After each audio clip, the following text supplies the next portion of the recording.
Yesterday it was 12 minutes. It was 12, and then I looked at my training peaks. I was on the side of the trail. I looked at my training peaks, and it was like 13 minutes and 45 seconds of stop. Okay, well time. that's still not 14 minutes. You're still rounding Dude, out. tomorrow's Yeah, going to I be did round up. 15. You're right. Next Yeah, week it's going to be 18.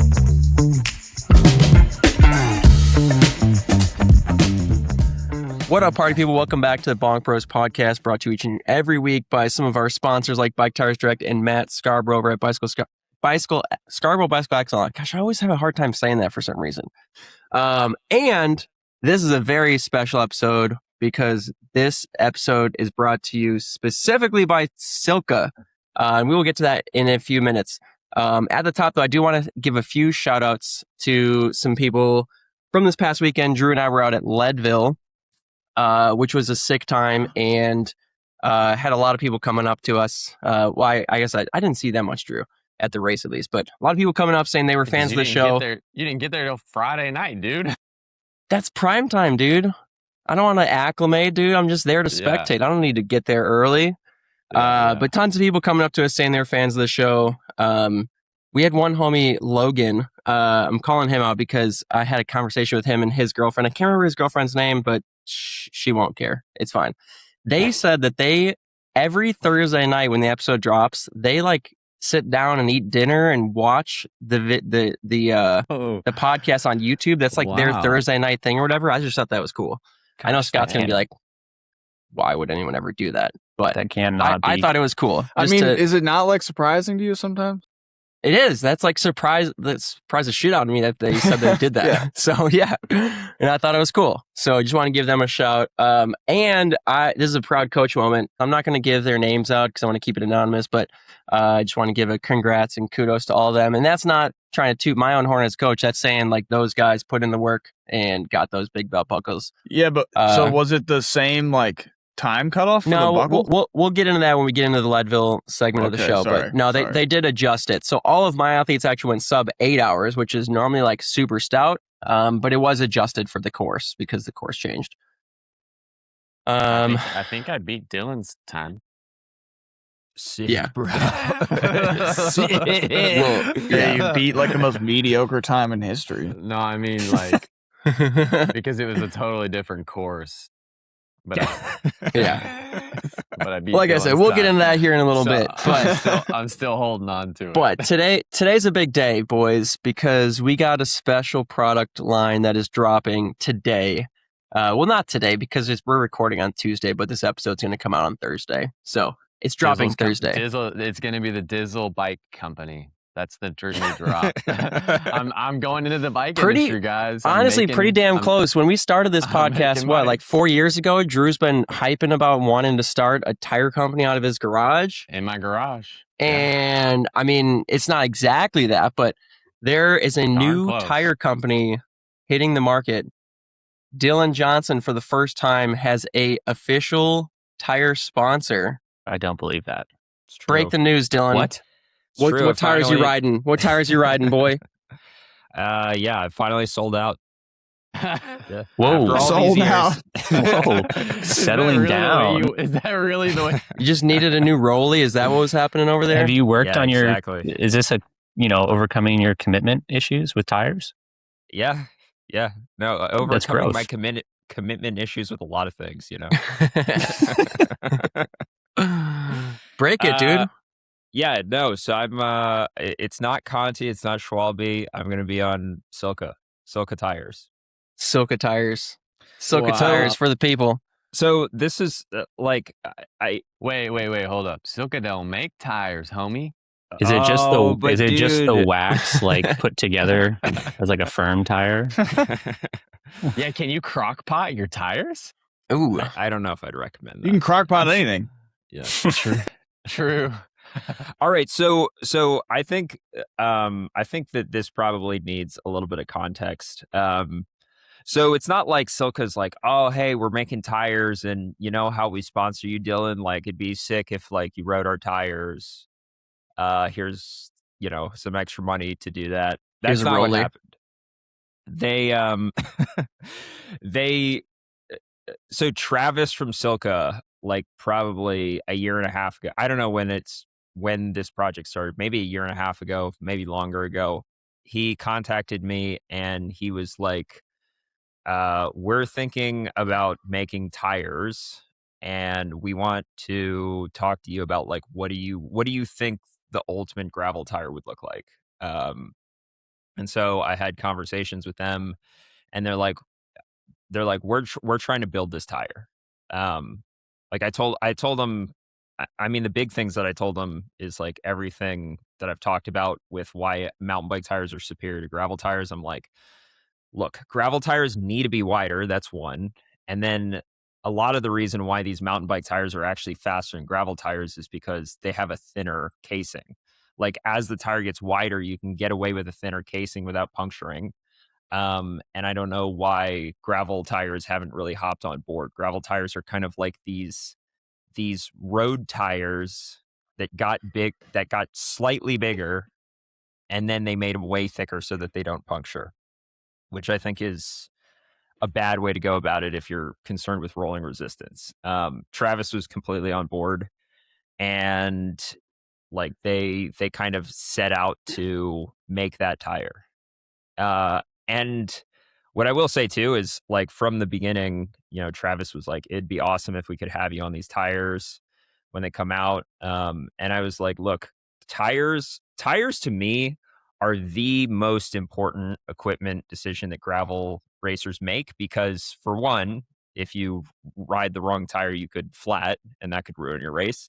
But for two, I just think that there's such a massive discrepancy in rolling resistance between well-optimized gravel tires and the less optimized gravel tires. I think we're talking about like tens of watts if you're talking about like a 2.2 with thin casing tire versus, you know, somebody on a 45 that's thick. It could be massive. Yeah. I mean, slippery boys could be a massive difference.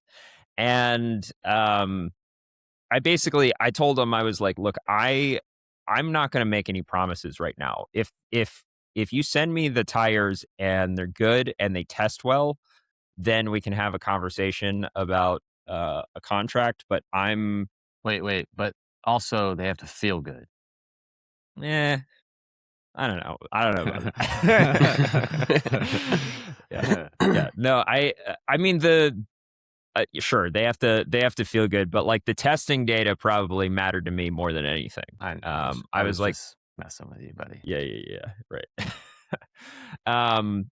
Yeah, the testing data mattered to me more than anything. Like, are these tires actually low rolling resistance? Not do they feel fast? Do they have low rolling resistance? And then also they did some puncture testing on them as well, because obviously you can have a tire that is low rolling resistance, but if you don't make it 20 miles into your next gravel race, then what was the point of that, right?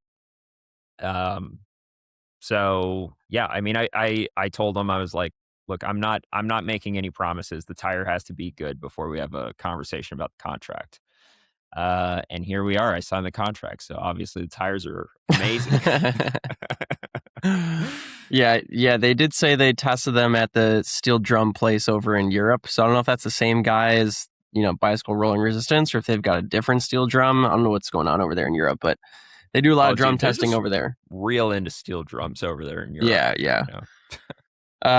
But then Travis and Richard also said that our homie John Koresh has also been ripping these tires and showing really good data on his end, as well as like a ton of like internal real world testing. I've had a set of I think it's the CG1. They don't have RCG1. RCG1. Yeah. So the name of these tires, they're going to be RCG1, and then they've got more treaded version, RCG3, and I believe, and then an RCG4. The like most treaded version that's kind of for mud would be RCG4. Yeah, so they've got a 1, 3, and a 4. Not sure why they skipped 2. Maybe that's to come, you know, later down the road. But they got the RCG1, RCG3, RCG4, and those correspond with SILCA's like categories for gravel. So if you like go to their website, you can check out And then it'll also correspond to their tire pressure calculator. So you can makes it super easy. They've also got the RCR, Race Casing Road. I have a set of those in a 38, and those are super fast actually.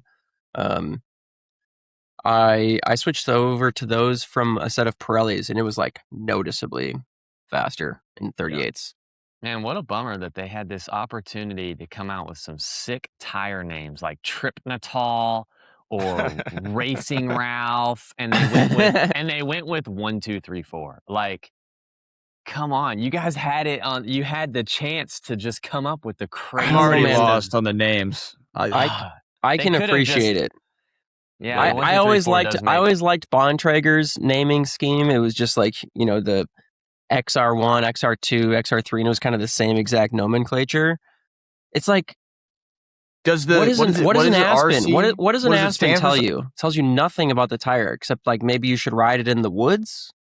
Is that what it is? I mean, I want to know exactly what this tire is for, and that's what they did. I think the undefeated champs in terms of naming tires is Schwalbe. Yeah, I mean their alliterations are sick, but still, what does the Slippery Sam tell you? I don't know. It sounds awesome. Sounds like a different kind of product. Slippery Slam. Oh man, that'd be sick. The Wicked Will. That one's actually a cool tire. That's a real tire. The Wicked Will. Yeah. I don't know why the Rick XC came out the way that it did instead of, Racing Rick. Yeah. What happened there? Should have done Racing Rick Rippin' Rick. I mean, I guess they already have Rick. the Racing Ray.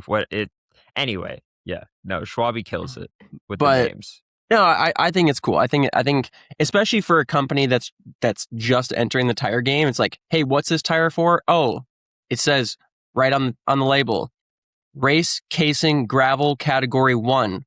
Oh, that makes sense. I think I know exactly where I should use that tire. Speaking of where you should use these tires, I don't know. It's kind of a touchy subject, but Drew did ride the Race Casing Gravel 3 at Leadville. Super fast. Did you feel that it was super fast? 99% of the course. And I sent it a little too hard in the rock garden and got a flat tire. Which, I think that was my fault. That wasn't the tire's fault. No, I chose what I thought was the fastest tire for the course, for the majority of the course.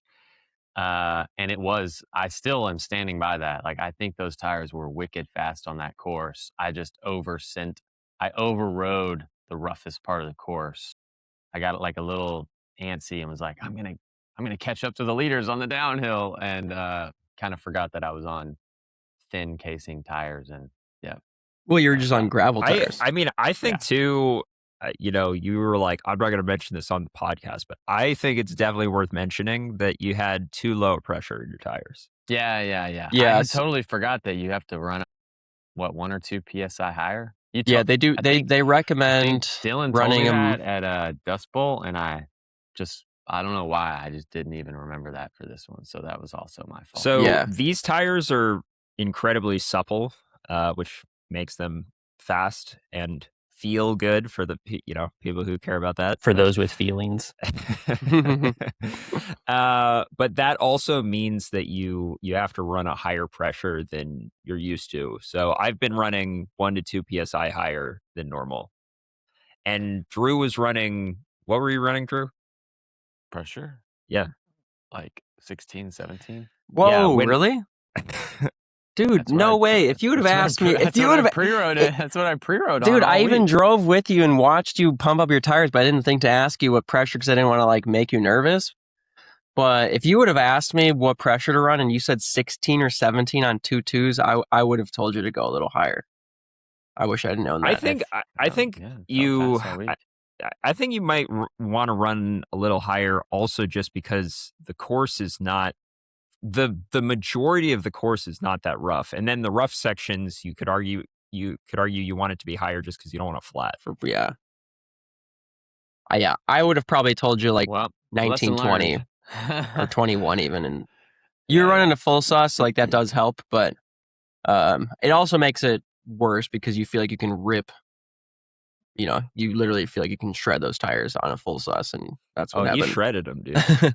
But it wasn't the tires' fault. I mean, there were a lot of heartbreaking flats out there. It seems like there were a lot of flats. And I don't know why that is, because they didn't have power line. Yeah, but I think people erred on the aggressive side in terms of like the tires that they could run. Not aggressive tread, but like aggressive in terms of like the fastest tires they could run. And I think a lot of people run into the same issue that Drew did. I was surprised overriding their tires. How good they hooked up like the traction, because they are a gravel tire, and you throw a gravel tire in your mountain bike, you wouldn't expect it to really hook up that well. But I mean, and maybe Leadville is a gravel race, so there's that. But yeah, I thought they hooked up really good. Like, I mean, again, you were ripping. Like, I think that they were good tires. I think I just made a poor judgment on the pressure. And all right, well, let's not harp on the poor parts of your performance. I want to talk about how you're off the front, bro. Yeah, that was it. How stoked were you? Whoa. Have you ever been in first place at Leadville? Never. Not once ever in my life. Has anybody on this podcast ever been in first place at Leadville? Wow. Nope. I've joined. No, but Schwamigan and Sea Otter. Dude, true. Adam, yeah, Adam and Dylan. Yeah, you're That's right. actually, you know what? That is true. Adam has been in first place in a Lifetime Grand Prix race. So yeah.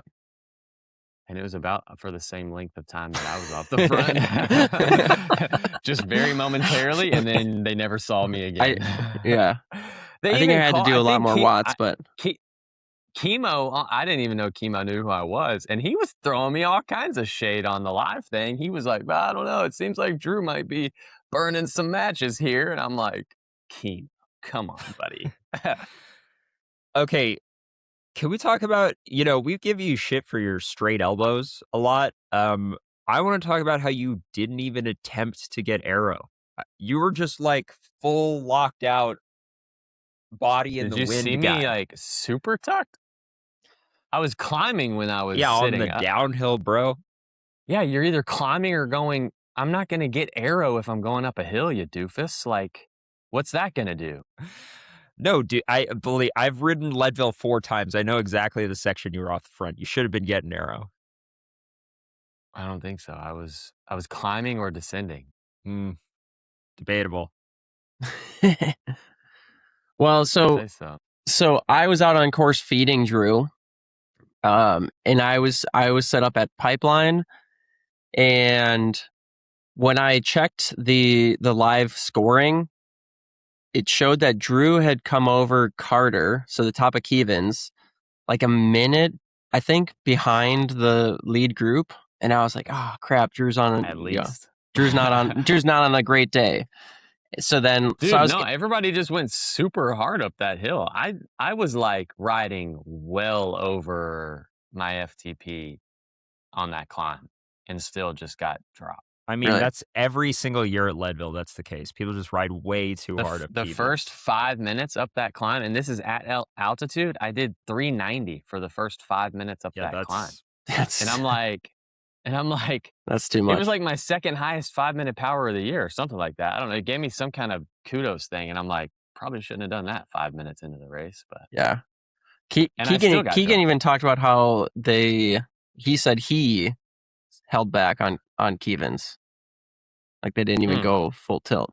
So. Oh, sick. Thanks, Keegan. Yeah. Screw you, man. Well, anyways, dude. So I went easy up the climb. So I'm sitting here in pipeline feed zone, and I've got Drew's bottle there, and I'm like, okay, so first group's going to come through, and then maybe a minute or minute and a half later, Drew will come through, and so the leaders are coming through, and I see a lunchbox kit, and I'm like, wait, what? And then Henry Nelson rides by, and I'm like, oh, sick, Henry made the front group, that's cool, and like literally 2 seconds later, I'm like, oh shit, another lunchbox kit. And luckily I had Drew's bottle in my hand because I wasn't ready for him at all. But Drew made it back onto the front group by pipeline. So that was only 30 minutes later, 20 minutes later after Keevans. Because of me. I sat at the back of the group. It sounded like Matt Beers pulled the entire group back to the front. Pretty much. And Andrew Lesperance, yeah. Yeah. But I thought that was sick. So then me and Theo, my kid, we hop in the car and we're driving over to Twin Lakes because we're going to feed my other athletes over at Twin Lakes. And I just happened to like pull up the YouTube to see to watch the live feed. And as I pull it up, they're talking about like how some rider's off the front. And they're like, we can't get an eye on who it is yet, but as soon as we get a chance, we'll let you know who's off the front in like a pretty sizable gap. And eventually the drone or either the drone or the motor or something like starts panning around and they're like, that looks like a lunchbox kit. And I'm like, oh, sick. Henry's off the front. He must be on a good day today. And then they like get to the side and they're like, wait a second. That guy's got a mustache. I think that's Andrew Dillman. I didn't know my mustache was that noticeable. Like as soon as they saw my mustache, they knew who it was. So Theo and I got to Twin Lakes as Drew was cresting over that little like paved climb, and then you like Dylan, like you descend that little paved section into Twin Lakes Dam. As Drew's like descending down, screaming down, and he was super tucked. I'll give him credit for that. So I got a sick picture of like Theo with Drew off the front. Yeah. And Drew just like slamming straight into Twin Lakes Dam. It was sick. It was cool. Yeah. Like the pace, the only reason I did it was because the pace set up and I was kind of rolling up from the back of the group and I'm like, well, I'm going to make Chase proud. And so I sent it. I'm going to make Chase proud. I'm going to pull a Chase Work here. And, like I knew that I was going to go my pace up Columbine and I knew that I was going to get dropped. Like there's 0% chance of me staying in the front group up Columbine. So I'm like, why not send a flyer and have some fun? And like the second I looked back and saw that nobody was chasing, it was like exhilarating. I was like, holy crap, this is awesome. Like I know this is short No one term. respects me. This is amazing. No, I kept thinking in the back of my head, I'm like, man, this is exactly what the people's champ should do, is like just do it for the people. Knowing that I was going to get totally destroyed on Columbine. So, I mean, it was super cool. I now I know why Chase Work does it so often. Like, it's fun. It literally is like so much fun. Like the whole time you're thinking, like, I've never had a moto next to me filming me. I'm like, holy crap, this is awesome. Even Lesby after the race came up to you and was like, dude, kudos, man. You were winning the race at one point. Yeah, Braden Lang was like, man, you had us scared. We thought you were going to win for a minute. And I'm like, shut up, dude. he's like messing with me. I'm like, all right. Yeah. Maybe that's why they let me all go, because they all know, like, yeah. We'll let him do that. Yeah, at Leadville, like pretty much everybody's just looking at Keegan. Like, what is Keegan going to do? So, yeah. Well, speaking of Keegan, Dylan, did you watch the recap or? I did. Replay or anything? I did. Okay. You watched the whole replay from start to finish? No. Twice. But I did watch the recap. Yeah. And here's a hot take. Let's hear it. I think that Matt Wilson was the strongest in the race. That's not even a hot take. I think most people would have agreed. Thanks for that cold take, dude. That was sick. Okay, so if you watch the last half hour of the race, Matt Wilson was on the front for 90% of it. Easily. I mean, that doesn't mean he's the strongest. It just means he's no. Yeah. Here's why. Why do you do that? Yeah. Here's why he was the strongest, though. He attacked. He dropped everyone except for Keegan, and then look, Keegan could have just been being smart here, but he's like flicking Keegan to come through, and Keegan's like, nah, I can't come through. What do you mean he can't? Keegan even said in their like post race cool down show that he needed like a breather. Like he said that Matt was trying to flick him through, and he's like, I need a second, man. Let me recover here, and then I'll come to the front. And then when they finally sprinted out, Matt Wilson screwed up the sprint. Like he kept looking. Matt Wilson's leading. He keeps looking back, looking for Keegan, and then Keegan's smart. He's like, he's going to start his sprint when Matt's not looking. Yeah. So he does. And Keegan gets a jump on him, but they're pretty much sprinting at even speeds. It's just that Keegan got the jump on him. Yeah, that's all it was. Yeah. Oh man, heartbreak. It would have been so sick if Matt Wilson won. I know. Yeah. Well, he would have upset twice in a year. He would have upset at Tulsa Tough. No one even knew who he was. He was on a gravel bike. Yeah. And then he would have upset at Leadville the first year he ever did it. You know what makes all this better is at the like little GP autograph thing on Thursday.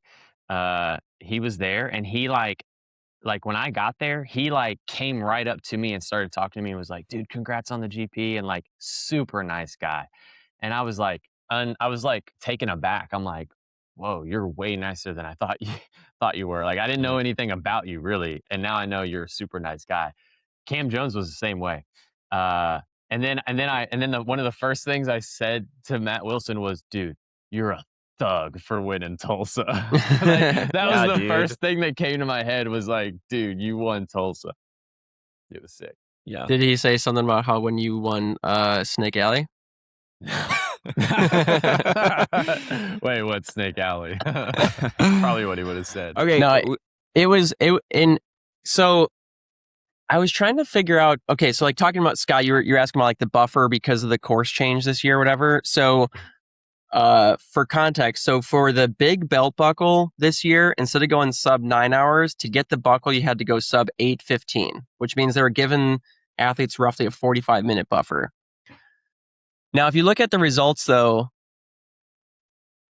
I think so the pros, Keegan and his time was 5:20 in a few seconds, like 5:20:15 or something like that. Which is only 25 minutes faster than his time last year. Okay, so like if you look at it on paper, you're like, they didn't actually go that much faster. Like what happened here? But if you look at second place, so last year John Gasson went 6 hours flat. They went 40 minutes faster than John Gasson's time. So I think objectively, if you look at it, I think Keegan actually maybe just wasn't his normal self, or maybe the fact that he didn't have power line to like use to his advantage to make up time on everyone else.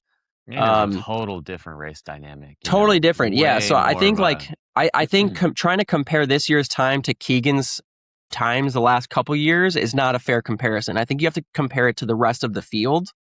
And if you do that, it's like 40 minutes, which is like pretty much spot on what they were anticipating in terms of that buffer. Interesting enough, Melissa, who won the women's race, went an hour faster than her. Yeah, she blitzed. Yeah. And well, yeah, we could talk about the women's race here in a little bit, but I just think like you're talking about Matt Wilson being the strongest one out there. Again, listening to Keegan talking on the Cool Down show, he was like shocked that Wilson was with him at the top of Columbine. And Keegan said he had to make kind of a game time decision of like, do I go balls out here and try and like actually drop him? Or do I just kind of keep riding my tempo pace knowing that he's probably going to catch me in the flats anyways and just save it for later in the race? And that's what Keegan did. Like Keegan only had 15 seconds on Matt at the top of Columbine, which is like unheard of. Usually Keegan's got, puts 5 minutes on people going up Columbine. Yeah. So if you look at the Columbine times from this year, Keegan's Columbine time was slower than years past. By a few minutes, right? Like 3 minutes slower? Well, it depends on what year you're comparing it to. Like the year that he broke the record year was that 2023? 5:43. Yeah. Like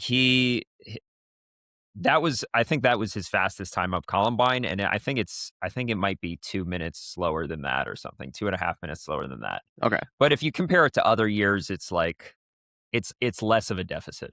Okay. Yeah. So not that much slower. Yeah, not that much slower. But clearly Wilson climbed fast.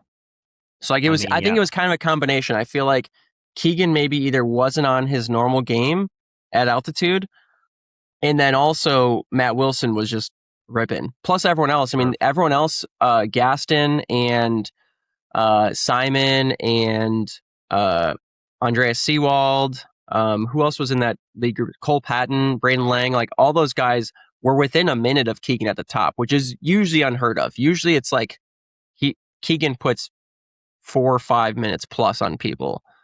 So, and then Braden, I think caught Keegan by the base of Columbine, basically, like made up. He like set the KOM by like 30 seconds or something. Yeah, on the downhill. Absolutely destroyed the descent. Braden's insane. Like he downhills so freaking quick. That's awesome. The one time that I got like a front row seat to see how quickly he downhills, it was Sea Otter. This is back when Braden hardly trained, and he was back there in the riffraff with me. I thought maybe when you were getting lapped or something. Okay.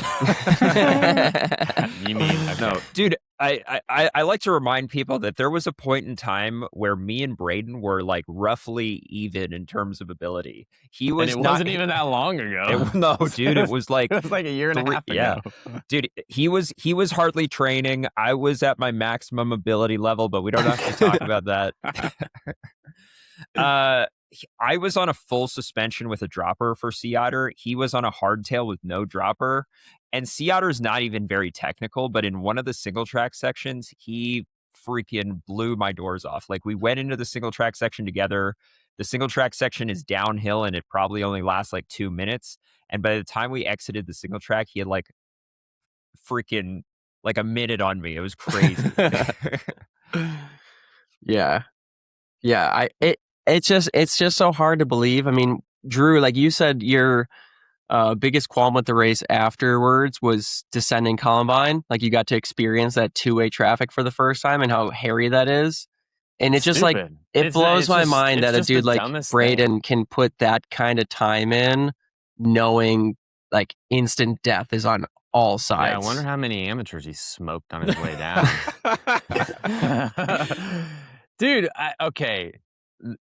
This isn't a hot take either, but I mean, I thought Leadville was worse than I thought it was going to be. Like the whole, I mean, it's iconic, I guess, but like maybe the whole two-way thing worked 30 years ago. It ain't working now. Like you said this, Adam, and I don't want to maybe steal your thunder, but like it's going to take, it's going to, like you said it really well, like something catastrophic is going to happen, and that's what's going to make them change the course. And I think they should get ahead of that and just make it a big loop and make it more mountain bike. Like, you don't even have to make it more mountain bike, but get rid of the out and back. Like, that's just idiotic in my opinion. Like, I just don't think that it's good for safety. Yeah, I just think that, you know, with the level of the game at Leadville these days, and with the prize purse that they've got now, and, you know, attachment to the Lifetime Grand Prix, I just think the pros see that there's too much at stake to like not take those kind of risks.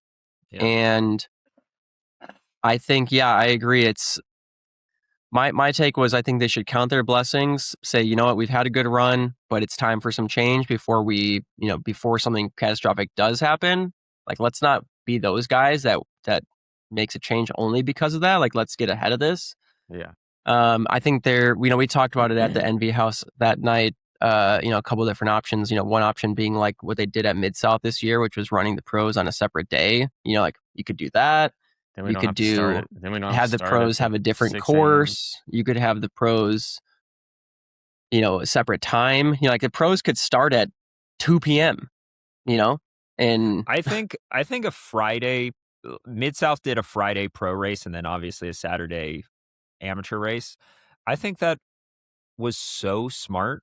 It's better than the Sunday pro race because the pros, and you don't have to start the pros at 5 a.m. or whatever. You can start them at like 9 noon or whatever, noon.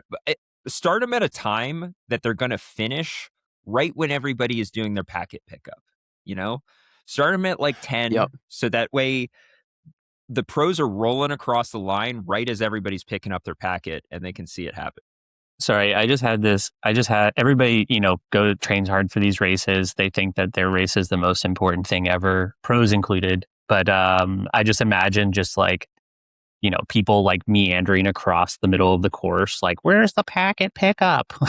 Just like being more dangerous. But I mean, is it every year that there's close calls at this race? Like, there has to be so many close calls that you don't even hear about. I actually do know somebody who had a head on at really? Leadville. Yeah. This year or She in can- previous years? No, it was a long time. It might have been 10 years ago.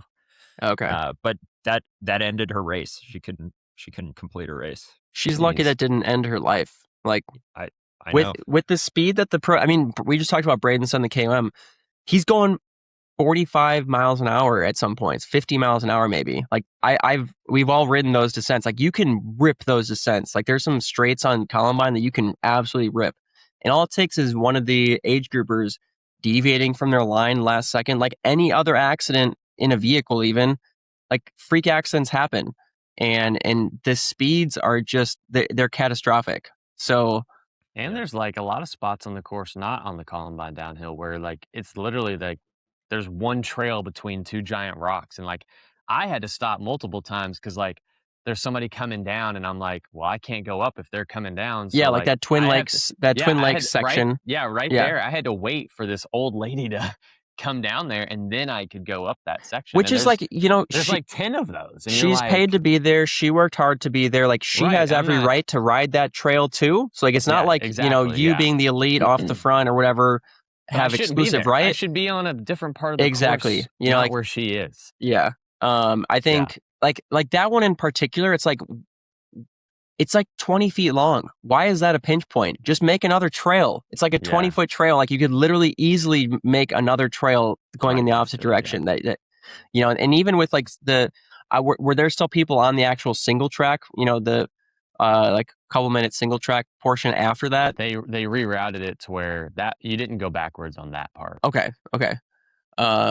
Or are But you yeah, talking like about the little single track section right there in Twin Lakes? No, well, Twin Lakes Dam too. You know, like there's that section That's too. just like a little 1 minute. Yeah. But yeah.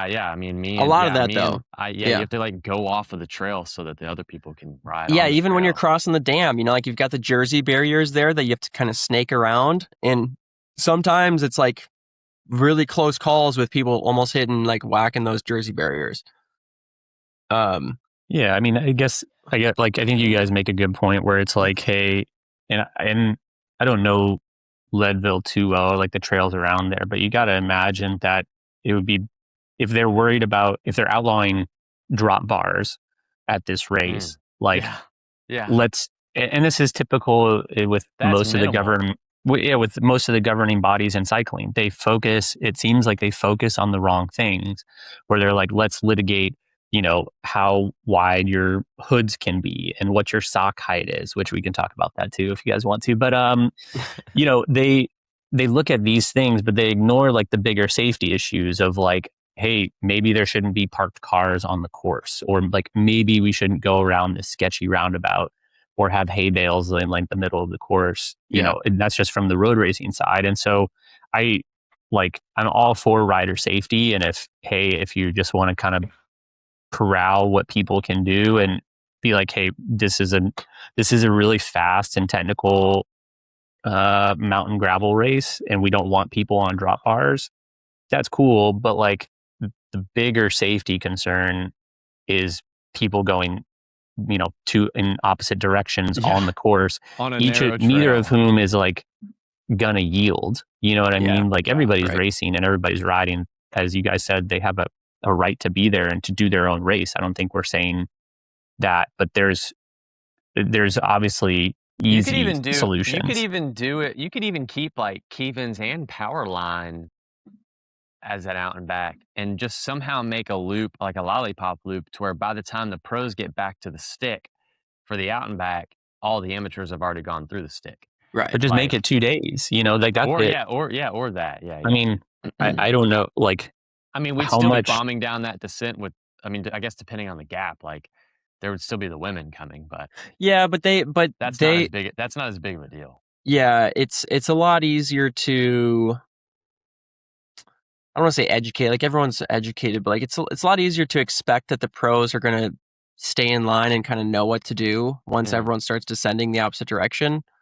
You know, the challenge is just that you've got so many differing abilities, and especially in the age group category, like you've got people that started in a much later corral, so they're like, you know, they're still riding when people are already walking, so they have to deviate around those walkers if they want to keep on their bike and ride. and it's usually that's the problem. If everyone stays in a single file line, it'd be much. I mean, I don't want to say it'd be safe, but it'd be safer. But the problem is when there's like 2 and 3 abreast. That now all of a sudden you've got 4 people wide on this trail that's really double track. It's like maybe 2 people wide is like how if you want to ride it safely, and that's where the issues come into play. At the very top of Columbine, I was surprised at how poorly a lot of these other pros did paced Columbine, to where I paced it dead even the whole way up, and I even tried to save a little bit for the top part because that was the hardest bit.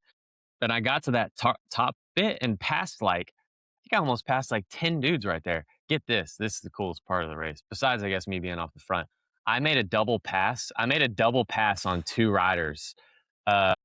Lachlan Morton was passing Matt Beers, and I passed both of them. But the whole time I'm thinking, dang, dude, you passed Matt Beers and Lachlan at the same time? Because they poorly, I guess they just rode with the front group till their wheels came off, and then they were dead. Yeah. But and I just evenly paced it. And but the whole time I'm passing riders up there in that top bit, I'm like, I know Keegan's on his way down, and every time I'm making a pass, I'm like, dude, is Keegan going to come bombing past down one of these turns? I was so paranoid that around a turn, Keegan would just come bombing and I wouldn't be able to get out of the way quick enough. And I was thinking about that a whole lot at the top of the climb, nervous to even pass people, because I'm like, I don't want to what if Keegan's coming, or whoever. Yeah, did they have it this year where the top was a little bit of a lollipop? Like the first part of the descent from up top was on a different trail? It's a straight U-turn, at the top. Okay, because the last few years, Dylan, remember when you make the U-turn, you would descend down a little separate trail off to the side before you'd merge back on. They did one little section like that, but it was less than a minute where it was split, and then it went back together. Is that where you flatted though? Yeah. Okay, because I remember. Okay, then it's the same. Because I remember that section was super chunky. Yeah, I flatted right before that, and then when it turned off is where I stopped. Yeah, okay. To fix it. All right, so I feel like we should also mention Quinn Simmons, because that was all anybody was talking about before the race. Remember when Drew brought us that insider news, and then we all thought he was you guys didn't even lying? Yeah, I news. checked it on AI, and AI's like, nah, Quinn Simmons ain't coming to Leadville, and then 30 minutes later he announced he was coming. Yeah, we blew that one. It wasn't as exciting as we thought it was going to be. We acted appropriately. I don't know. I mean, a few of us were talking afterwards, and it's hard to say. He is coming off the tour. Maybe he just got to a point where he's like, you know what, I just really don't want to ride that hard right now. Because I feel like him and Toby working together at the base of Columbine, I feel like they could have probably reeled some time back in if they were actually motivated, or at least if Quinn was. But they that gap just kind of stayed the same through all the flats. And I know there was a big group on the front, but I don't know. Was it you that, or maybe it was CJ, saw this quote on social media from Quinn Simmons, and it was he said something along the lines of yep, they went fast and I didn't. Oh, really? that was his post-race. That is what happened. Yeah, they went faster and I didn't. And I was like, classic. Okay. Yeah. Yeah, I mean, I think earlier this week he posted something about how it was the first time he went over 400 watts since the tour. So if you do something massive like the tour, and then you are barely riding for 2 or 3 weeks or however long it's been, I mean, when you'd be surprised at how much fitness you lose in 2 weeks if you're doing close to nothing. Yeah, I mean, not even just necessarily fitness, but just preparedness. Your body just is dormant. And it comes back real quickly, but I think when you actually take 2 weeks off, I mean, the main thing is that your blood volume drops pretty significantly. So yeah. What about he also only meat? got does that count as doing something? What was it? Smoking meat, does that count as Oh yeah, doing Yeah, something. You just said doing nothing. Scott's training. Scott just finished the Czech tour, so That's why he had to go hoping out. that He just had to go staying check busy. on his meat when he was. Looks good. It looks Is it? good. Okay. But we're having this issue with the Traeger. It keeps throwing error codes and like shutting off and stuff, but it's good. That's not good. Uh, Quinn Simmons also only maybe, got his mountain bike 4 days before Leadville, Dang. so that doesn't help. Fair. It says, I mean, Yeah. So Melissa won the women's race, and it was actually pretty close between her and Cecily Decker. I think if Cecily Decker hadn't flatted on the last descent, it might have been like really freaking close, like maybe a sprint finish. Questionable. But Melissa like crashed before Kevins, so she was like trying to make up ground the whole race. She was in last. Yeah. Dead last place before Kevins. Yeah. how did she? Really? And one Did of she those just big get tangled puddles. up? Was she in the No, little there was crash that these- happened early? Cam Jones wiped out massively. If you look back at the live feed, you can see him just like sprawled out on the road, getting run over by other people. But he recovered pretty quick. But he had mud. He's like a freaking linebacker. He's probably He was back on his bike quick. Like I'm pretty sure he was ahead of me by the top of the climb. But and he had just wiped out at the bottom of the climb. But there was these massive mud puddles, like the whole road. Like the only way you could go around it was to go into the grass. And so I think what happened, at least in the men's race, was people were trying to avoid that mud puddle, and we were going super fast. And so then all these people just start jeering to the right and to the left. And so like I think wheels probably just got crossed, and his front wheel probably just got totally taken out. And then he basically like fell into the mud puddle. Like he had mud all over his arm. Was no one was just willing to send it through the mud puddle? No, I don't think so. Okay. There was a bunch too. Like there was one massive one that I think that's where the crash in the men's happened, and probably the women's where the crash happened. And then there was a bunch after that too. So it was just constant. Like the field is just all over the place. It is super cold at the start, so I don't blame people. I wouldn't want to get doused in with muddy water when it's 40 degrees out.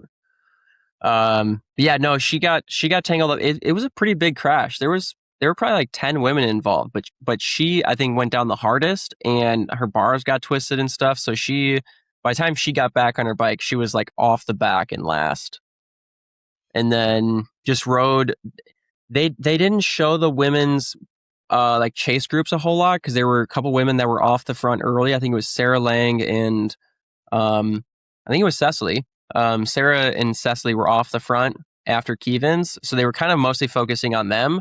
And then sometimes they'd flash back and talk about the chase groups. But Melissa ended up riding and catching Cecily by the top of Columbine. Yeah. I believe, look, this could be wrong. I'm not like, I don't do my research before this podcast. I believe Melissa's Columbine time this year was faster than Kate Courtney's Columbine time from last year. Really? No. Wow. And I gotta say, I think that her national champs jersey bike combo is one of the best I've seen.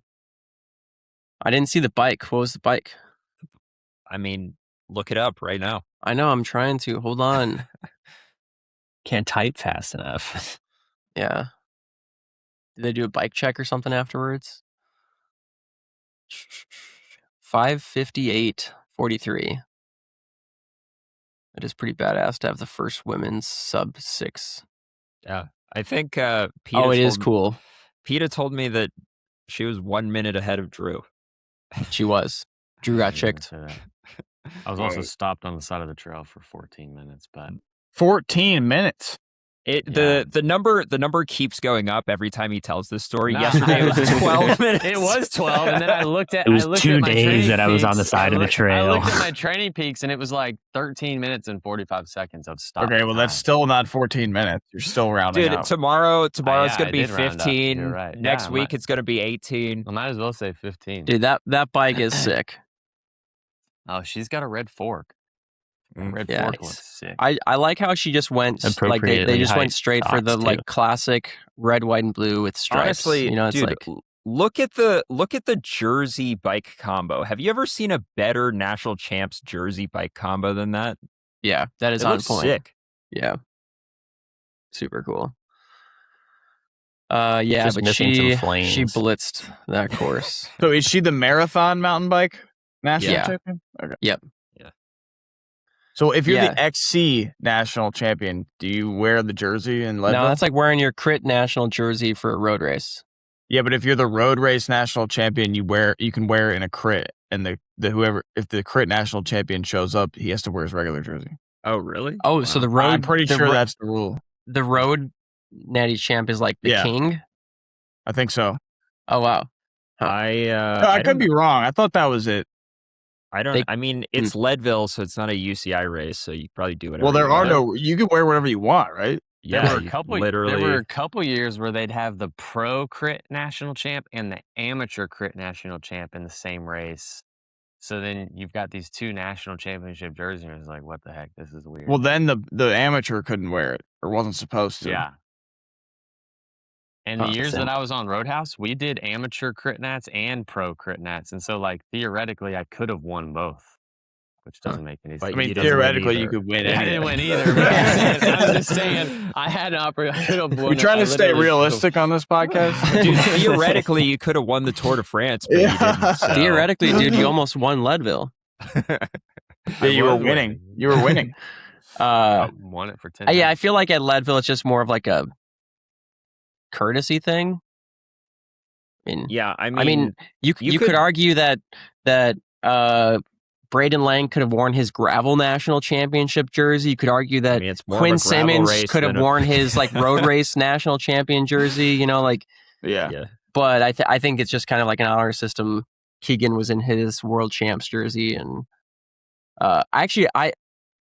Andreas Seawald was in his, I think, German national champion jersey. You know what? I don't know if this is his jersey. To me, didn't have any sponsors on it. It was just a white jersey with a German flag across it. And I was like, dude, is that literally the jersey that they like gave him on the podium? Like, why doesn't it have any of his sponsors on it? It could be. Crazier things have happened. I mean, does he maybe just not have any sponsors anymore? I don't know. Or like I don't know who this guy is, but maybe he like didn't want to get a whole jersey made if this is the only race he's gonna wear it, so he just wears the one they gave him on the podium. Maybe. I don't know. To me, if he's a European, if he's a pro European mountain biker and he's doing the GP, yeah, he needs a national champs jersey. Wait, he's in the GP? No, I'm saying he's probably washed. Wait, is he in the GP? Like, if you like, why wouldn't he be doing? So then what are you? You know that I never was. I'm saying if he, why isn't he doing World Cup mountain biking? You know that why is he doing the GP? At one point in his career, Andreas Seawald was the marathon mountain bike world champion. Yeah, 2023. He's like 35 years old. I talked to him after the race. Yeah, 34. Well, he's going to hear Got a this lot of life podcast ahead now, of and him. he's going to be pissed at you. No, I thought he was a nice guy. What's that? I mean, I'm just saying it's a bummer that he's doing the GP, I guess. Slumming it. He's like slumming it with you and Keegan. Yeah, that's the point I'm making is like I'm doing the GP. Like this guy's got. So what's your standing now? Are you like up there in the That's what I was just trying to look up. whatever GC? I guess you could call it. Nah, I stayed right where I was. I didn't go up or down. I was 18th before, and now I'm 18. After. Okay. So I pretty much, I don't Mid know. pack. So, Worse. Mid than- to yeah. low. Yeah, mid pack. to low. oh wow, Keegan jumped way ahead after this Yeah, one. he's got a big gap. Probably because Matt Beers did so terribly. Yeah, Did you beat Matt Braden Beers? Lang is in second now. I would have. Yeah, Drew, you are in 18th with 26 points. Dude, you're one spot ahead of Payson McRed Bull. Is that it? Yeah, he's got 25 points. But he's had such bad luck. He's got like an elbow infection. You guys are like mustache bros, though. He's not even racing the rest of the series. Yeah, did you copy his facial hair? Is that why you have a mustache? Yeah. Wait, Just why like is you copied my YouTube channel. Yeah. Yeah. Why is Payson not? Dude, I wish I could be as cool as Payson. Come on. Why is he not racing the rest of the series? He's got a, you know what, a bursa? I've never heard of this before. Yeah, dude, but I got yeah. one of those. Yeah, he's got one of those in his elbow, and he had to have surgery this week after Leadville. Really? He had to go. He told me, I don't even know if I should be saying all this. This is his business, but yeah. But you're going to say it anyway? He'll do a podcast on it. No, I'm just saying, like, kudos to him for, he still got did he get top 10 at Leadville with a elbow infection? Yeah, 10th or 11th or something. What a G. Like, yeah, it sounded like he was kind of bummed. Like, I don't think he's going to be able to do most of the rest of this series because of this infection, which kind of sucks. He's obviously really strong, but I think he's just had had a series of unfortunate events happen to him. Like, did he crash or something? Is that what happened? Yeah, he was 10th at Leadville. I don't know. Huh. I can't remember. Because, I mean, like, everyone has bursas. Yeah, I mean, mine that's doesn't. inflamed. It's like a His body. must be more complicated. Scott's had a bursa on his undercarriage. Have I? No, that would be. I don't think it's a bursa. that's a saddle sore. It's a saddle sore. That's a boil. No, my bursa's on my hip, but like I forget that it's there. It's totally like everyone has bursas on their hip. You have bursitis. Okay, whatever. I have a lump on my Your hip. bursa is inflamed. Yeah. So you're not that special, Scott. Moral of the story. I'm just saying, I'm trying to give him kudos. Yeah. When he told me that, and he was like, yeah, I had to go on antibiotics this week and everything, I was thinking, dude, should you even race Leadville? Like, it sounds Are you like, sure this is a bursa? It doesn't sound like a Yeah. bursa. Antibiotics? I don't know. And I'm Yeah. pretty sure that's what he said. And he was gonna have to have surgery this week. And then he smokes me in the race, and I'm like, dude, that's embarrassing. Like, I'm fully healthy, and you have. Well, you all did these... have to stop for 20 minutes, so. No, 25. It was 30, Scott. Come on. It was a whole half hour. Okay, so he might have a septic bursitis. That sounds worse. Maybe like it. Yeah. It's pretty bad. Well, Yeah, anyways. and it is fairly common in your elbow. Usually if you crash in some kind of like dirty environment, and then you can get bacteria that infects your bursa. So yeah, that sounds not good. It could also come from an insect bite. Well, says. we hope that you heal up quickly, Payson. We're rooting for you. Very You think- heartfelt, true. You think if he keeps declining, I could steal his Red Bull sponsorship? No. No. 0% chance. I'm just kidding. So they did announce this week though that they announced like the selection criteria for the 2027 Lifetime Grand Prix. Oh, did we even talk about that yet? No, because it just got announced and this we week. haven't talked about Core 4. Dude, we Instagram We're likes? getting there, dude. We're getting there. so much, and we need to drop the code. So hurry up and drop the code before we forget. Oh, the SILCA code. Oh yeah. By the way, we were talking about that. Yeah, I mean so we are the only podcast that has a discount code for these new SILCA tires, and it is all capitals Bonk Bros tires for 10% off. And that code is good for through the end of the month. So don't waste time. These tires are probably going to sell out super fast too, so you could hop on that. I think you can also go to Bike Tires Direct and use the code BONKBROS10 over there too if you're shopping around for other stuff. But if you want to get them direct from the source, over to silca.cc, all caps Bonk Bros tires. And they're going to have them for sale here at Gravel Worlds this weekend. Sweet. Can you Dang, use the what tires discount are you code running? in person? I don't know. Maybe you could. I'll try it. Put a little You QR code on your jersey. It just links them directly to SILCA. Yeah. Oh yeah, one last talking point, and this is related to SILCA's tires and Leadville. 32s are here, boys. 32s are officially here. So you can get the RCG 3s in a 32 by 2.4. So that's like proper mountain bike size. But also this week, Ventum dropped their 32-inch full sus mountain bike. Got to see a bunch of those out there. They look pretty sick. I'll be honest, and Dylan, maybe you can corroborate this because you actually have one or had one or have ridden one or something like that. It doesn't look as weird as you'd expect it to. Like you think I beg to differ, actually. Oh, really? Well, you can tell when somebody's on a 32. Like the wheels look big. Also, Emma Langley is on a 32, and she is small, and it looks. I mean, those wheels on her bike specifically look massive. Okay, well, I didn't see Emma Langley on her small 32, I but saw Caleb Schwartz, who's also a little bit shorter, and I was like, "Is that is a he one on? 32?"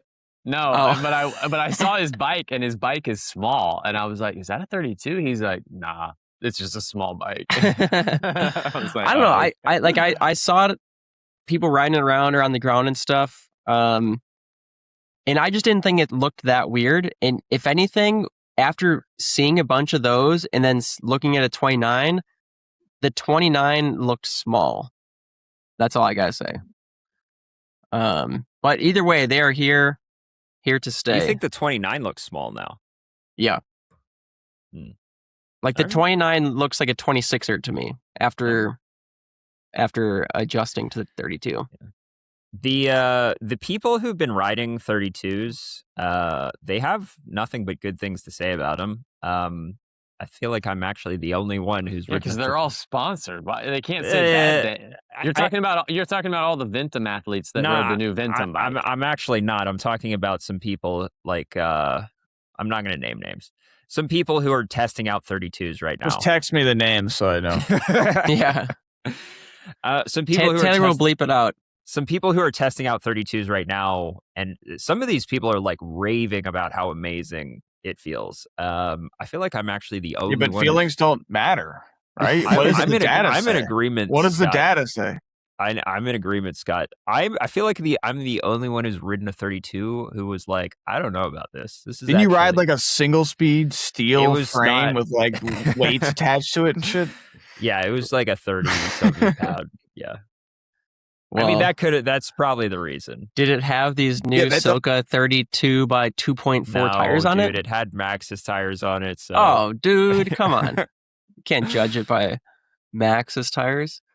No, I think it's pretty cool that Ventum's first mountain bike is a 32, full sus. Like they went from being like way out of the game to all of a sudden being like spearheading the game. Like that's pretty sick to me. You thought Ventum was out of the game?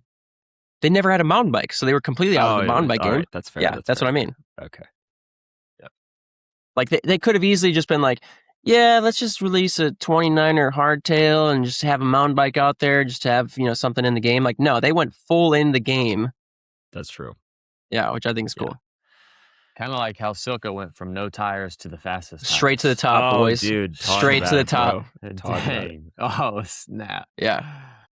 I mean, I don't know if we mentioned this when we were talking about the SILCA tires, but if you look at the go ahead, hit us with the stats, buddy. Yeah, hit if you those look at the stats while I'm testing taking a that peek. John Koresh did, the only tire that's faster than them on Cat 2 gravel is the Schwalbe 2.35 beach tires that we talk about. You know what I'm talking about? Is John Koresh the bicycle rolling resistance? Are they the same person?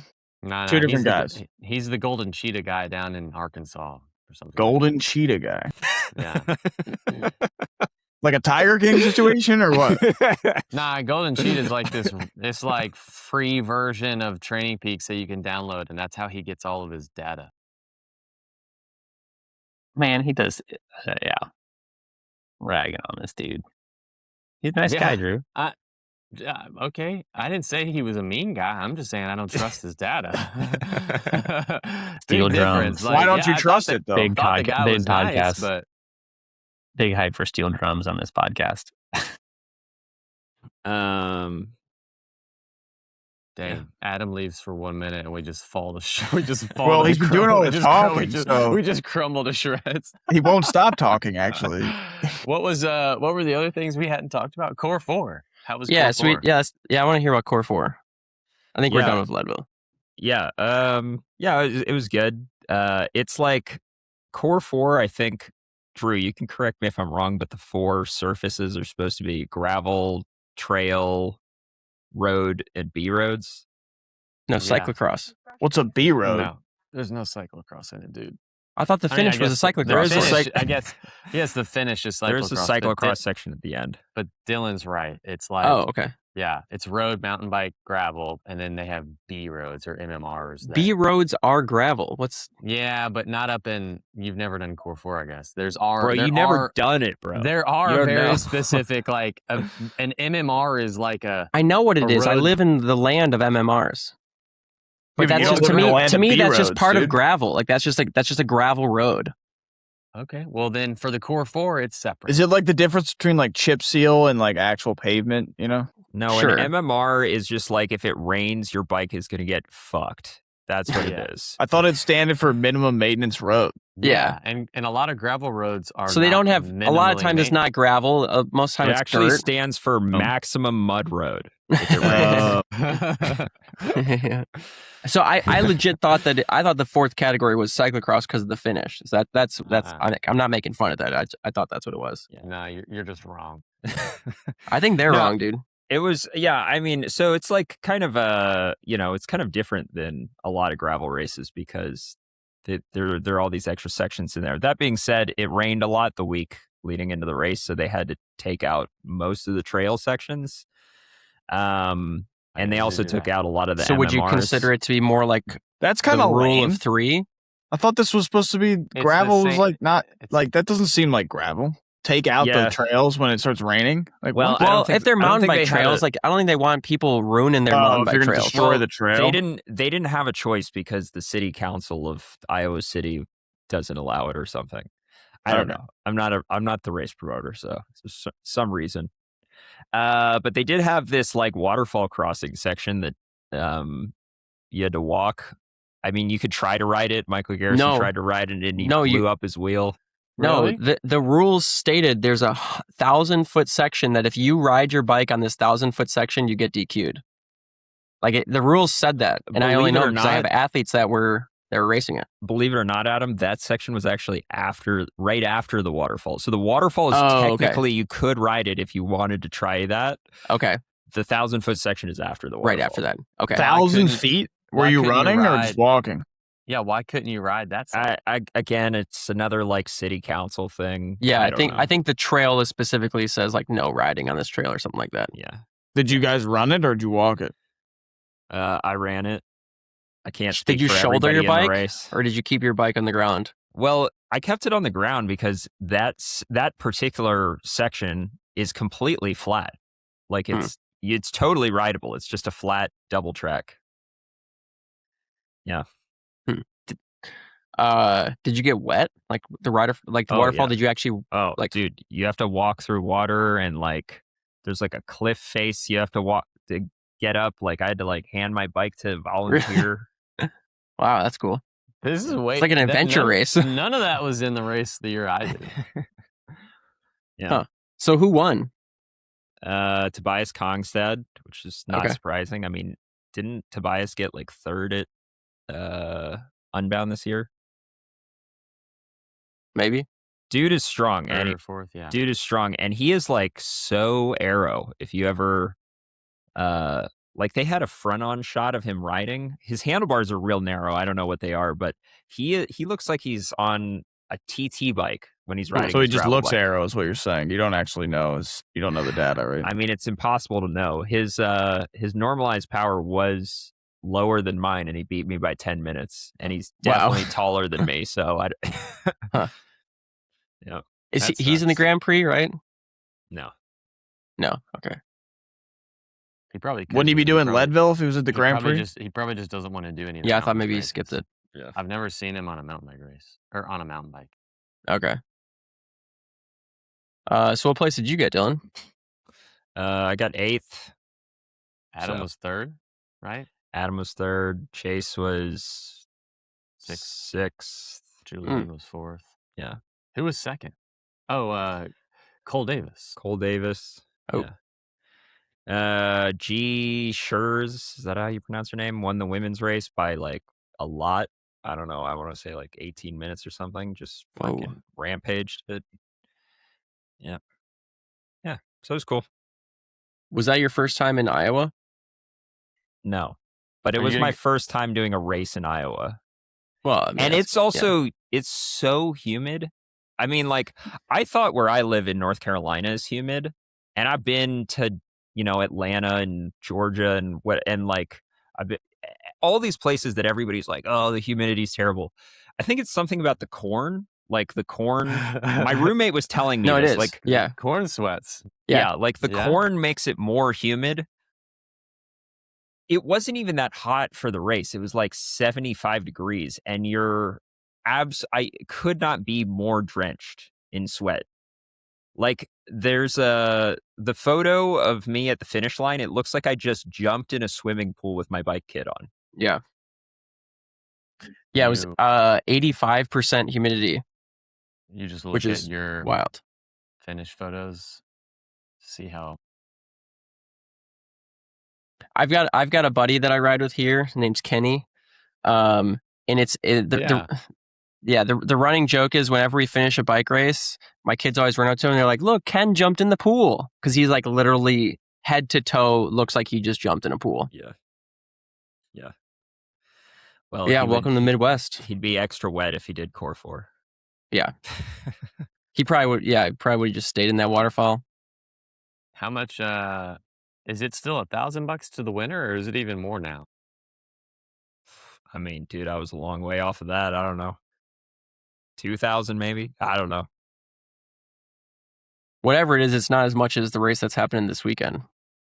Yeah, $150,000. To the winner? No. Nah.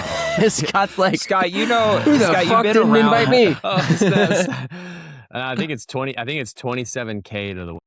Holy, Damn, that's a that's lot. like a salary. You know how for these gravel one day- races for work. a They just 1-day race. throw it all into one number and use that number. Yeah, for the they take the headline. men's and the women's and I think that's what the that's what geriatrics Philly's and doing too. Philly's 150 grand. Are you doing it? Yeah. This weekend? No, it's the following weekend. Oh, so you could do Nice. both, Scott. No. Think of how don't rich do you'd be gravel. when you win both. Yeah, Echelon didn't have a very good showing here last year. I mean, they started. I don't know if any of them finished. There were quite a few echelon guys at Core 4 for some reason. There's some But echelon that was guys the that live in Vanguard Iowa. guys. Like Yeah. Zimmer was there and Tim. Yeah. He lives in Iowa. Yeah. Zimmer does like Ragbri every year. Was that his training for Core 4 was Ragbri? Probably. Dude, I want to Probably. do Ragbri. Dude, That we looks gotta fun. do We think should do Bonk Bros Ragbri. Ragbri edition. I literally think that would be a hit. Like, it would be a lot of fun. It's in July usually, right? Yeah, Like, it just happened. I'd be down. All right, Don't you have to, Gravel like- Worlds or Yeah, we could. I guess. Do we have a start list? I don't even know who's doing it. Tyler, find that start list. You're good at that. 25K For what for the race? winner. 25, Gravel Worlds. 17, 10, 7,500, 5 grand, 4 and down from there. You Dang, get dude, 500 Drew, what are you- smackaroos if you get 10th. Dude, what are you gonna do if you win this 25 grand? Open a donut shop. What, so you can lose I thought you were gonna buy a 25 jet grand? ski, Do dude. you know anything about donuts? Jet ski? Like, come on. Here we go. Men's Pro Elite. They got a start list? Cole Davis, Dylan Johnson, Steven Bassett. I thought he retired. Robert Oler, the winner of Dust Bowl. Wait, Robin Oler was on the SILCA tires. Yep, he's the winner of Dust Bowl. He also won the 100-mile unbound. Kudos. Simon Nordelsfinston. I heard that Simon Nordelsfinston is like kicked out of the country after this week. Like, he has to leave and he can't come back, so he won't even be able to finish the rest of the GP. Like, because of visa stuff or what? Yeah, I think because of visa stuff. Like, they won't let him come back into the country. Hmm. Is that crazy? That is an issue. You got Cam Jones, Alex Wild, Chase Wark, Michael Garrison, Matt Zimmer. What about homie that won gravel? I mean, unbound. I'm still getting down. I'm still getting through the names here.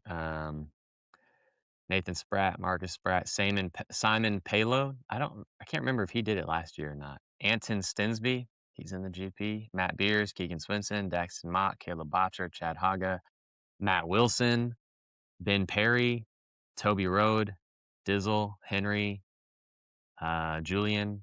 That's it. Where did you see this star list at? On Movement. It's like the trendy version of Training Peaks or Bike Reg. Is Mads gonna be there? Nah, I don't think No. I don't think he's coming back to race any races in the U.S. Oh, really? I mean, he would. I mean, if I were him, this would be the one I would do. $27,000 to come win it, and he's Right. almost guaranteed to win. What do you mean guaranteed to win? Dude, he's is like insanely strong. Like, I'm pretty sure he would win. He is insanely strong, and his chance of winning would probably be higher than anyone else. But I don't know. And Gravel this Worlds is a less like stacked field than any GP race. You got a lot of GP athletes not on the start list. but you got and- arguably the two best GP athletes on the. The And there's- women's yeah, field is and pretty there's small. teammates. So, like, Who's if on he the doesn't, women's if he field? doesn't win, he's gonna split it with his teammates. Let's see. Carolina Migon, Tiffany Cromwell, Danny Shrewsbury, Paige Onweller, Hannah Shell, Courtney Sherwill, Flavia, LDC, Charlotte Clark, Amber Neben. Whoa, that's cool. Emily Newsom, Lauren Stevens, Whitney Sophia. Ellison. I don't see Sophia. Oh yeah, there she is. Yeah, Sophia. I skipped right over her. But yeah, it's not that big. There's only 25 gals, maybe. And G's doing it too. And oh yeah, She's at the Yeah. bottom. I looked. Yeah, G-Rica. That's why I didn't. That's why I thought it was just G. So that's why I looked over it. Yeah, pretty stacked fields. Stacked, but not big. Yeah. Which would be kind of cool. Like they're gonna have their own start time, I think, right? I looked. I think they start 10 minutes behind you guys or something. I think so. Yeah. This is the race that you guys start in the dark.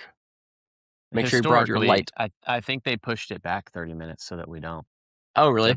That's good. There's no need for that. That is Yeah, that's I think unbelievably. last year we started at like 5:45, and this year we started at 6:30. I think. Listen, Jason, I love you, but man, I'm glad you fixed that, Jason, because we can talk about the name, but starting in the dark, dude, bro, come on. Are you That's guys so dumb? Are you guys doing the short track worlds tonight? It got canceled. I was What? I Why? was thinking about it because of rain. It's raining Oh, right now. Bummer. They don't want to. I think they don't want to mess up the trails. Yeah, that's like a Midwest thing. I don't know. Do you guys have that out in Brevard, where like if the trails get wet at all, you're like not allowed to ride them? Actually, I'm not going to say this because people like. Here's the thing about Pisgah, man. In case I haven't told you enough about Pisgah, you can ride the trails. I'm not going to say it. Never mind. I didn't say anything. Tyler can say it. I mean, you can ride those Yes. trails while it's Don't- actively raining in Don't Land ride of the Oz. trails when it's wet. Depends Quote on the Dylan trail. Johnson. Depends on the trail. Yeah. Yeah. Right. Yeah. It depends on the trail. Like I feel like the Oh. manufactured trails, like machine built trails, are much worse when it's wet, and then like the more rugged trails that are just rocks and roots are totally fine. I was gonna say the opposite. Well, it's not fun to ride, but you're not going to like screw up the trail. Yeah, If I it's feel like just a lot of rocks. the newer like machine built trails though, they've got such good drainage designed into the trails that Oh, like well, maybe like a newer one around here.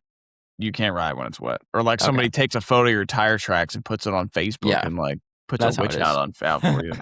Yeah. And if you're riding the SILCA tires that haven't been released yet, Yeah. everybody knows it's you, and they Yeah. get mad at you. Thursday you guys can go to yoga provided by Lululemon. I'm pretty sure Mm. CJ is. I'm pretty sure she had it. So you guys are staying there the whole week? Got to What else would we acclimate, do, dude. Scott. Acclimate to what? Where is this race? I thought it was in like the Midwest No. somewhere. Nebraska. Lincoln, Nebraska. It was on the way home from Leadville. I'm not going to drive through Lincoln to go home to turn around and come back to Lincoln. Like I don't know. They make these things called airplanes that you can get pretty quick. like around the whole world pretty fast. Yeah, that's because you have a team budget and they just book you your flights wherever you want to go. Didn't yeah, you guys get a start bunch of donations? Aren't you? Wasn't that what you're using it for, Drew? Just driving around? Yeah, but don't you have to Okay. pay for a place to stay? Like, Nah, I'm staying in a basement for free. Yep. One of my Just athletes depends hooking on them your up. standards. Yeah, perks of having Ignition athletes here in town. Yeah. You guys start at 6:25, so yeah, you won't need lights. oh, we started at 10 the other day, and I was like, that was too much. Leadville started at 6. Nuts. Yeah. It was basically dark it at was the pretty start. dark when you guys It was started. pretty Yeah. dark. Do you adjust your sleep schedule like for the whole season based on these races? Like, are you going to bed and getting up super early, or what? I guess you've like, It's what adults do, Scott. yeah, well, yeah. But like, you know what I mean? Like, if you're gonna get up at like, what time do you have to get up for Leadville? Why do you think Drew had kids? Help him adjust. No, you can wake up early one day. It's not going to like screw up your whole life.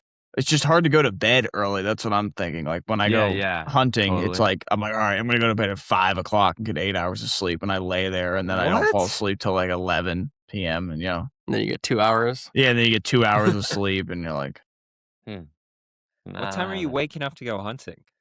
depends on what the hunting is, but Give 2, me 3. a rough time that you would wake up, Scott. 3, Like 3, 3? 3:30. Yeah. What time did Drew wake up for Leadville? 3:45. Yeah. Boom. Same. And hunting's way cooler than Leadville, so Accurate. Yeah, you can actually feed your family after. yeah. It doesn't cost. Well, actually, I was gonna say it doesn't cost like $500, but it's also Yeah. expensive. You know what Cam Jones told me at Leadville when I saw him? He didn't, but before he said anything else to me, he was like, dude, you took a point away from me, because when I got into the GP, I had beaten him at Sea Otter. So me getting into the GP bumped him another point. And I'm thinking like, it only came down to 1 point at the end of last year. So if he like loses because of 1 point, it's going to be my fault. He's going to come after me. Well, he should have done better at Sea Otter. I don't know. Yeah. Like, Yeah, he's definitely not winning it this year. I mean, Yeah, he's not even close right now, but it looks like another like Keegan domination year at this point. Yeah, this is just so exciting. The storytelling behind this Grand Prix is just awesome. Why don't you tell us what's happening in your world of pro cycling, Scott? I just got back from Czech tour last night. Yeah, how was that? Good. I was it was a 1 sprint stage on the first stage and then 3 mountaintop finishes. So I was 4th on the first stage, which was like honestly probably like my best result in like 3 years. Dang. Nice. Who beat you? Riley Sheehan won, Okay. and Ben Turner on Ineos was 2nd, and then a Red Bull kid was 3rd. Wow. For those guys. Sick. Yeah, so it was nice to actually, see a finish line for once. You might get your contract renewed now. No, I don't know. You didn't win, dude. I mean, I have a contract for next year. Oh, that's good. There you go. You still got time to. Yeah, they signed everyone to 2-year contracts. Good. That's nice. Cool. Some job security there. Yeah. You won't be homeless till 2029. Yeah, exactly. 2028. But, yeah, same thing. Lifetime And then, Grand Prix, and then it watch was out. 3 mountaintop finishes. So I think we were like, Stefan de Bod was like, he was, between 10th and 15th on those days, 11th on GC. So it was like close to top 10. Good, but I think he thought he could do a little bit more. But Don't we all? yeah. Where are you heading to next, Scott? Well, I came that straight Philly? back to the U.S. for Philly. Yeah. To like save a travel day instead of going back to Girona and then coming back to Philly. And then I do Tour of Luxembourg and then Langkawi. And then I finished the season in Langkawi. And you said Langkawi was in October? What's Langkawi? It's the end of September, beginning of October. Is that in like Asia somewhere? It's in Asia, yeah. What part? Malaysia. Oh, really? That's Yeah. sick. Yeah, it's a cool race. I've never done it, but people say it's pretty cool. Cool. So you like don't have that much left. I mean, that's still like probably more race days than any gravel rider does. Like Luxembourg's 5 days, Langkawi is either 7 or 8 days. Oh, okay. Yeah. That makes sense. Yeah, we don't want to go all the way to Malaysia for a 1 day. Yeah. Makes sense. Well, anything else to talk about, boys? No. Matt Scarborough and his, well, I don't know about his team, but Matt Scarborough's going to be at Gravel Worlds this weekend. So Sick. run into him. Again, that code for the SILCA tires, all caps, Bonk Bros tires, 10% off for the end through the end of the month over at silca.cc. Yeah, I think that's it. What tires are you going to run? What's the bike setups this weekend? I think I'm Ones. gonna run, RCG ones. And I don't know about the size yet. I want to see more of the course. Let's see, the make 'em- RCG by the way, ones, they make these yeah. in 45, 50, and 55. So Yeah, I think in all of the all three of the gravel tires come in those 3 sizes, except the 3s also come in that 32 by 24. Yeah. What sizes would you be between? Well, Drew says the narrowest tire you can possibly fit in your bike. But I'm gonna hold judgment there and actually look at the course before I make a decision. Is the weather looking decent? Yeah, it looks fine. There's some rain early in the week, but I That's think it'll be fine. dry That'll just by make it race day. faster. Yeah. Is this the first time Keegan's come to Gravel Worlds? No, No, he got he was- smoked. He got beat in the sprint last year. by Yeah, they Matt did Beers. Matt Beers and Keegan did a sprint finish. Oh, last that's year. right. I remember that. Cam If Jones I- was third. I'm gonna make one prediction. Okay, let's hear it, Mr. Brain. What's your prediction? All right. Matt Wilson Oh, you're going does the on, does you're the going, upset. You're going on the hot Wow, streak. that's so. Matt It's Wilson not does even the like a upset. hot take. I'm not saying it's a hot take. I'm saying that's my prediction. I mean, if you did really good at Leadville, that does not mean you can do really good here. I know. Totally different race. I know, think but I think Cam Jones is going to be really hard to beat on a race like this. Who's on the start list that didn't spend the last month at 9,000 feet? That's who I'm putting my money on. Dylan. Chase and Julian. Like Cole and Davis Dylan. is that dude got any Cole chance? Davis got second. Why at wouldn't Core four. Tobias Kongstead do this race? He did He is Core doing- 4. He He is. is doing this race. He is, okay. Yeah. He'll be strong. Garrison. Yeah. Garrison, Can if he he do doesn't anything? break his wheel, He's a wild card. I mean, Garrison there's is not like- much on that course that you can really like screw honestly, up. there is like no more of a wild card rider than Garrison for a number of reasons. One, because his result, like he could either win the race or he could DNF in the first 10 miles. It's usually Yeah. what he does, yeah. And also when he's in a race, he just like his 5-minute power, it has to be insane. And he is not scared to just do a 5-minute max test Yeah. 10 minutes into a race just to explode the entire field. You know how they do like experiments where they tell you like go as hard as you can, but we're not going to tell you where the finish line is? I feel like that's how he starts every race. He's like, you know what? This race might be 150 miles, but like that doesn't really connect with me. So I'm just racing it like a crit. Yeah, And he'll dude. just go all in and he'll be 10 minutes up the road in the break. And then like an hour later, you see him on the side of the road, like bump. It's like, you're like, yeah, that's kind of, and then, but then sometimes he wins and you're like, holy crap, I can't believe he pulled that off. Yeah. Tyler, what's your prediction? Who's racing? Who's on first? We read the start list. Did Leadville happen already? It did. Oh, hey, your Vanguard boy Matt Zimmer's going to be there. Tyler, if Well, you don't if want to be either on of the you, podcast, I there don't has to think be a you don't punishment if have you to. guys lose to Zimmer. If you guys lose to Zimmer, what's the punishment? Zimmer. He's got like 3 full-time jobs, multiple kids. Yeah. I think I was He's a cool riding. dude. rider. Look, Zimmer's I don't cool. know the names of all the Project Echelon guys, but I think I was riding with him at Core 4. Probably. Specifically, this is the Vanguard team, Mm-hmm. like the hobbyist team. Zimmer used to be good. He used to be on the team, but he got demoted to the Vanguard team. Yeah. So there has to be a punishment. What's the? You donate your prize money to his like kids' college fund or something. If Zimmer beats you, you probably didn't win prize Yeah, money. you're probably not getting Yeah, prize that's true. money. Fuck. Dude, drop something in the comments of what the punishment should be. Yeah. Dude, wait. Yeah. Zimmer got 10th at Core 4. So yeah, Dylan, you were definitely riding with him. Yeah. He almost beat you. Is he the highest placed Project Echelon guy? Yeah. Yeah, I was definitely riding with him at Core 4. Yeah, and then Tim was 14th. And I don't see anyone else. All right, so they're gonna comment the punishment. There we go. Yeah, and then we Something can pick small, from something there. small, reasonable. Public shaming or something, or I don't know. Nice haircut, Friar Tuck haircut. Yeah, you gotta go bald.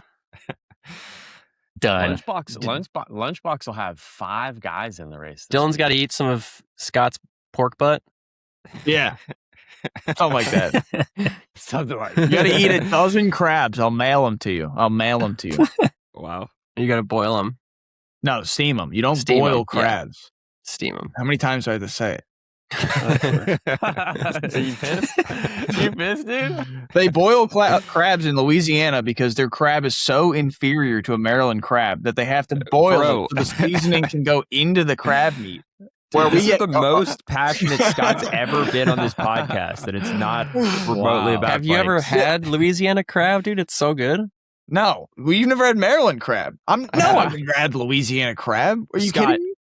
Scott, I'm going to tell you right now, Louisiana crab, it is amazing. It just melts in your mouth. Coming from a vegan. I had Your Louisiana imitation crab that you're I getting had from Louisiana fucking crab Louisiana. once, and I was like, dude, this is so. I grew up in Virginia, like I'm real close to Maryland, right? I was like, this is so much better than Maryland crab right now. No, they ship up Dude, all their crabs. someone's and going to clip inflate our that, and you're going to market. lose so many vegan fans from your YouTube channel. Dude, that Maryland crab, it's just like tough, and it doesn't taste good. Tastes like It's the sweet. freaking It's way sweeter than the Louisiana Chesapeake crab. Bay. It's like as if you drank the Chesapeake Bay, dude. You just offended Scott in so many ways. Look at him. He's so embarrassed right now.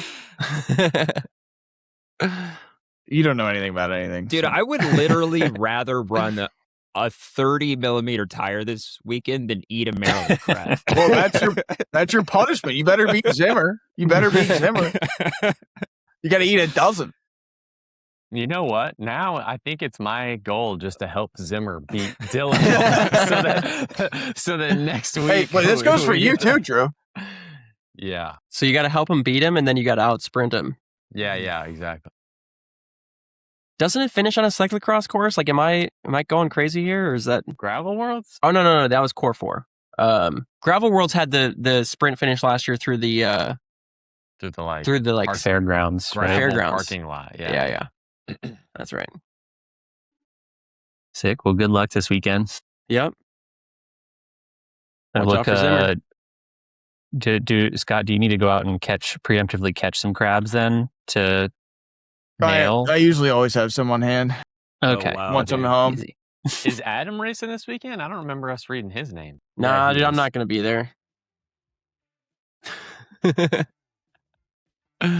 No, I didn't see Robert on the start list, which He was... is racing Oh. the race.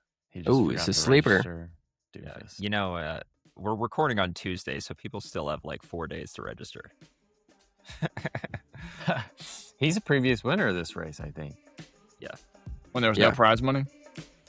Yeah, unfortunately. All right. Let's wrap it up. See you, boys. Good luck. See ya.